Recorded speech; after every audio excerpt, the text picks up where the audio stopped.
première mesure de la chanson La prison de Lambèse de notre invité Ferhat Meheni.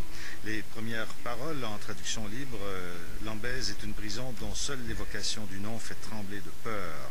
Ferhat Meheni est un artiste kabyle, poète bien sûr, mais militant aussi. Il a créé en 2003 le mouvement pour l'autonomie de la Kabylie. Il est de passage à Montréal où il sera en spectacle d'ailleurs ce soir à la salle Sylvain Lelièvre du Cégep Maisonneuve. Monsieur Meheni, bonsoir et bienvenue à Montréal. Bonsoir, merci pour votre accueil.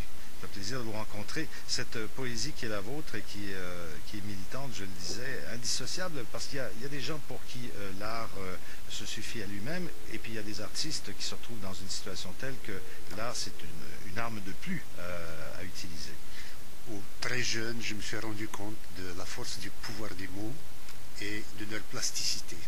Et donc, je m'en suis servi. D'abord, la poésie et la musique sont des choses tout à fait agréables. J'ai juste y ajouté le côté utile. Oui, et ce sont des moyens très efficaces, et on vous l'a assez reproché par cette prison de Lambèse. Vous y avez goûté, et c'est pas parce que vous aviez volé des pastèques chez le marchand du coin.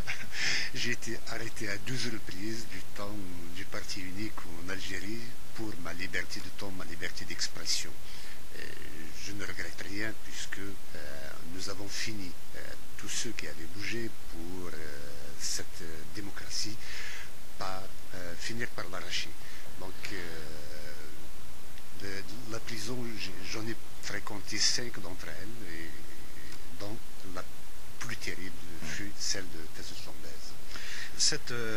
Vous disiez tous ceux qui se sont levés pour obtenir la démocratie ont fini par l'obtenir, mais une démocratie bien fragile, on l'a vu, bien imparfaite aussi, où c'est la conclusion à laquelle vous en arrivez en 2003 en créant ce mouvement pour l'autonomie ou pour l'indépendance de la Kabylie, en disant notre statut à nous, à l'intérieur de cette société algérienne, est tellement fragile, on nous reprochera toujours quelque chose, il vaut mieux se protéger avec nos propres institutions. Tout à fait. D'abord, les Kabyles, le peuple kabyle s'est investi corps et biens en faveur de l'indépendance de l'Algérie. Mais une fois cette indépendance était acquise, alors qu'il en avait été presque le seul à en avoir payé le plus lourd tribut, elle en est devenue l'ennemi. Elle était désignée comme étant l'ennemi numéro 1 du pays. Et depuis, le fossé n'a pas cessé de se creuser, même si nous, en tant que militants, nous avions toujours tendu à prendre nos rêves pour celui de l'ensemble des Algériens. Malheureusement, ce n'était pas le cas. Et nos aspirations étaient des illusions quand on les projetait sur nos compatriotes algériens, si bien que vers la fin, ils nous l'avaient fait savoir quand la démocratie était arrivée. Nous avions créé des partis démocrates où n'avaient adhéré que des Kabyles.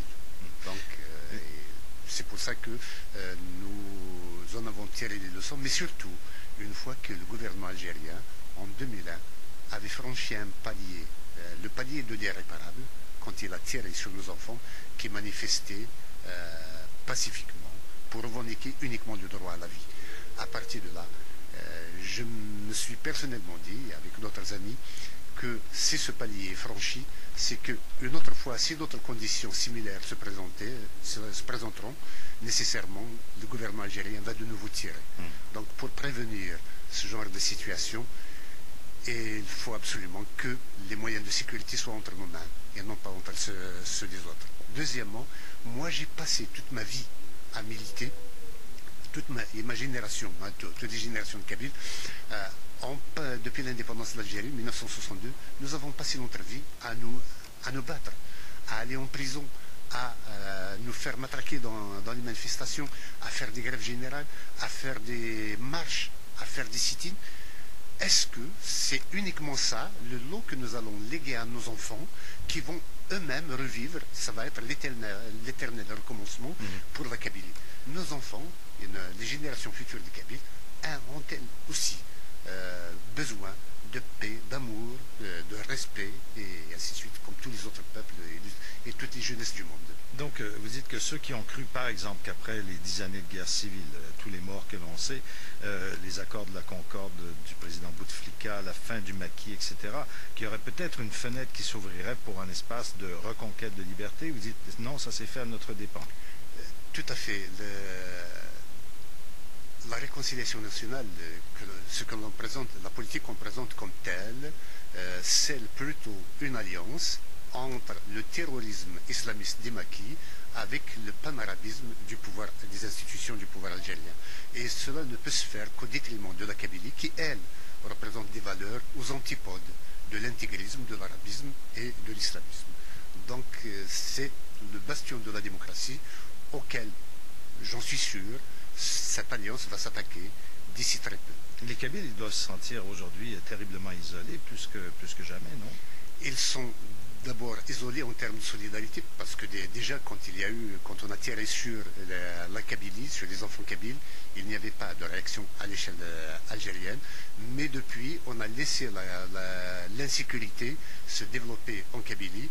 On envoie des missionnaires pour que cette jeunesse qui est réfractaire à tout pouvoir central, pour la récupérer par la mosquée, c'est-à-dire à réussir par la mosquée, ce qui a été raté par l'école, notamment l'arabisation et la dépersonnalisation de la Kabylie.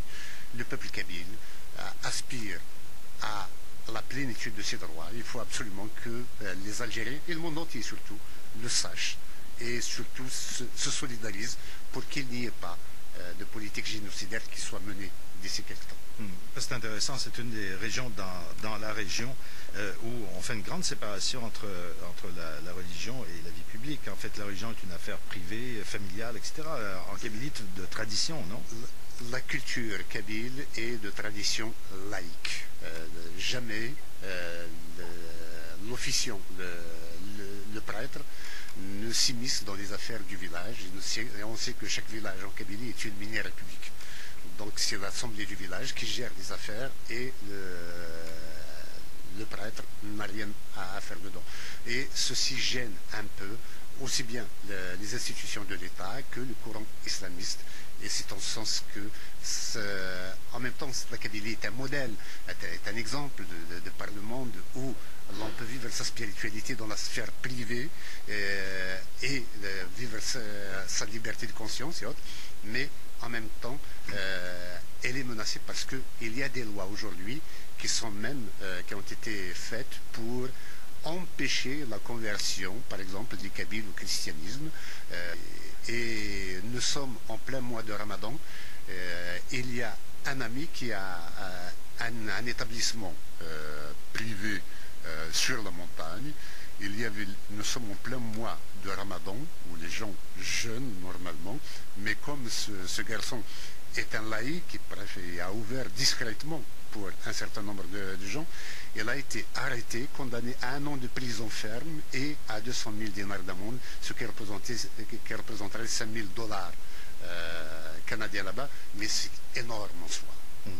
En tout cas, je rappelle que vous serez en spectacle ce soir, comme vous étiez en conférence plus tôt d'ailleurs, mais en récital ce soir, cette fois avec notamment cette poésie qu'on entend maintenant. C'est à la salle Sylvain Lelièvre du Cégep Maisonneuve, l'occasion d'entendre Ferhat Meheni de passage au Québec. Monsieur Meheni, merci beaucoup d'avoir été avec nous.